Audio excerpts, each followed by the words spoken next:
आप लोगों को क्या लगता है कि निधि कंपनी का उज्जवल भविष्य है भारत में?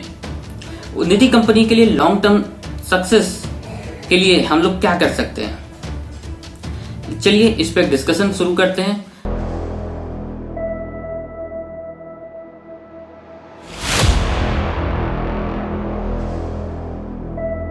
जय हिंद, जय भारत। निधि कंपनीज इंडियन फाइनेंस मार्केट का एक बहुत ही इंपॉर्टेंट हिस्सा रही हैं।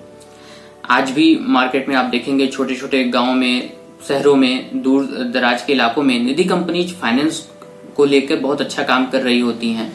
डिपॉजिट लेना, उनके मेंबर्स के लिए सेविंग अकाउंट ओपन कराना, लोन मुहैया कराना, ये सारा काम निधि कंपनी कर रही होती है। लेकिन आज की डेट में निधि कंपनी बहुत सारे चैलेंजेस फेस कर रही है।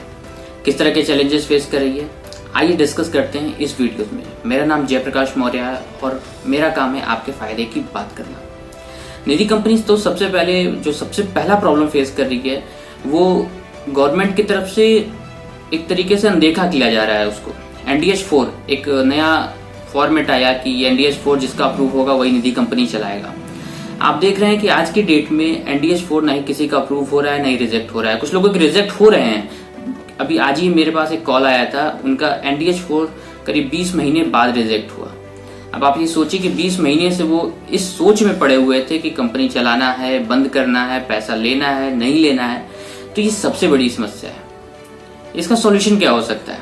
गवर्नमेंट को चाहिए कि इस पे ध्यान दे। अगर उन्होंने रूल बनाया है तो इस रूल को कैसे फॉलो किया जाए, इसके लिए भी एक डेडिकेटेड डिपार्टमेंट हो उनके पास, अथॉरिटी हो, एजेंसी हो जो कि इसको मॉनिटर करे कि अगर आपने NDS 4 निकाला तो कैसे इस पे लेके हमको आगे बढ़ना है, उसका अप्रूवल या रिजेक्शन इसको थोड़ा फास्ट करना है। इस तरीके से तो बिजनेस बिल्कुल नहीं हो पाएगा। दूसरा हमारा जो पॉइंट है वो lack of awareness. Nidhi companies को लेकर लोगों में अवेयरनेस भी नहीं है। अवेयरनेस की कमी है, जानकारी की कमी है, नॉलेज की कमी है। इवन निधि कंपनीज के डायरेक्टर्स, प्रमोटर्स, उनके पास भी जानकारी की कमी है। रजिस्ट्रेशन तो हो जाता है बट तकलीफ है कि निधि कंपनी को रन कैसे करना है, कितने इंटरेस्ट पे डिपॉजिट लेना है, कितना पे लोन देना है, निधि कंपनी की मार्जिन क्या है, कुछ भी अता पता नहीं है। बस चल रहा है, रजिस्ट्रेशन ले लिया।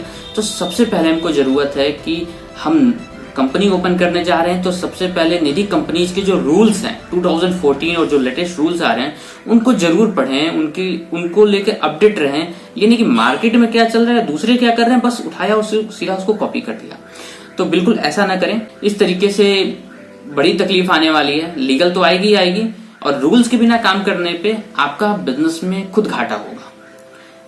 तीसरा जो सबसे बड़ा चैलेंज है, कंपटीशन निधि कंपनीज को बहुत कड़ी मिलती है। किससे मिलती है? बैंक से मिलती है, अदर NBFC से मिलती है। अब निधि कंपनी के पास जो रिसोर्सेस होते हैं, मार्जिन है वो है कम, मार्जिन बड़ी लिमिटेड है, 7-7.5% की तो मार्जिन है। अब बैंक से टक्कर लेने जाएंगे कि उनके पास कार्ड की सुविधा है, नेट बैंकिंग की सुविधा है और भी तमाम तरह की सुविधाएं हैं जो बैंक दे रहा है। अगर बैंक जैसा जाएंगे तो डेफिनेटली बहुत ज्यादा कॉस्ट को लेके आप कम्पीट करेंगे। तो आप अपने एरिया में, निधि कंपनी जैसा कहते हैं कि आप एक ब्रांच से शुरू कीजिए, तो अपने एरिया में अपने सर्विसेज को लेके एकदम मजबूत बनिए। लाइट असेट मॉडल पे जाइए कि कितने कम खर्चे में एक आप अच्छा बिजनेस कर सकते हैं, मार्केट से पैसा उठा सकते हैं, इस पे पूरा फोकस कीजिए। कम खर्चे में कैसे मार्केट से पैसा उठाया जा सकता है, उसको कितना जल्दी लोन देकर आप उस पे और पैसे बनाना शुरू कर सकते हैं, इस पे फोकस कीजिए, बजाय उसके कि उस पैसे को अन्यत्र कहीं आप खर्च करें। टेक्नोलॉजी का यूज करें कि कैसे टेक्नोलॉजी का यूज करके अपने डेटा मैनेजमेंट को और स्ट्रॉन्ग किया जा सकता है, लोगों तक कैसे और अच्छे से पहुंचा जा सकता है। तो इसको करके आप अपने जो बैंक्स या दूसरे कंपटीटर्स हैं उनके साथ में कम्पीट कर सकते हैं। चौथा हमारा मेन जो प्रॉब्लम है कि निधि कंपनीज को लोन तक नहीं मिलते।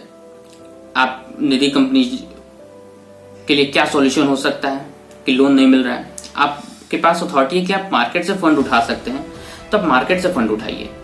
क्या जरूरत है कि आप लोन लें, बैंक आपको लोन दे।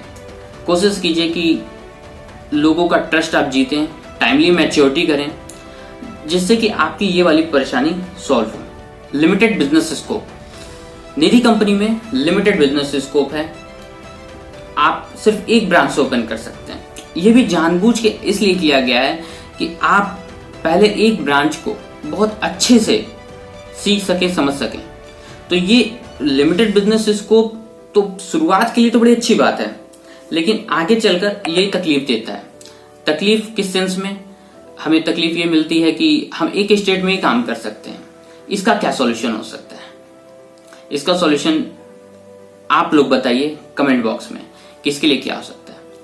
आप लोगों को क्या लगता है कि निधि कंपनी का उज्जवल भविष्य है भारत में? निधि कंपनी के लिए लॉन्ग टर्म सक्सेस के लिए हम लोग क्या कर सकते हैं? चलिए इस पर डिस्कशन शुरू करते हैं। कमेंट बॉक्स में अपने विचार जरूर बताएं कि निधि कंपनी को कैसे बेहतर बनाया जा सकता है और कैसे प्रॉफिटेबल बनाया जा सकता है। वेट करेंगे आपके कमेंट्स का। अगर ये वीडियो आपको अच्छी लगी तो शेयर करें अपने फ्रेंड्स के साथ जो निधि कंपनी को लेकर प्रॉब्लम में है या फिर निधि कंपनी से रिलेटेड कोई जानकारी चाहते हैं। Thank you.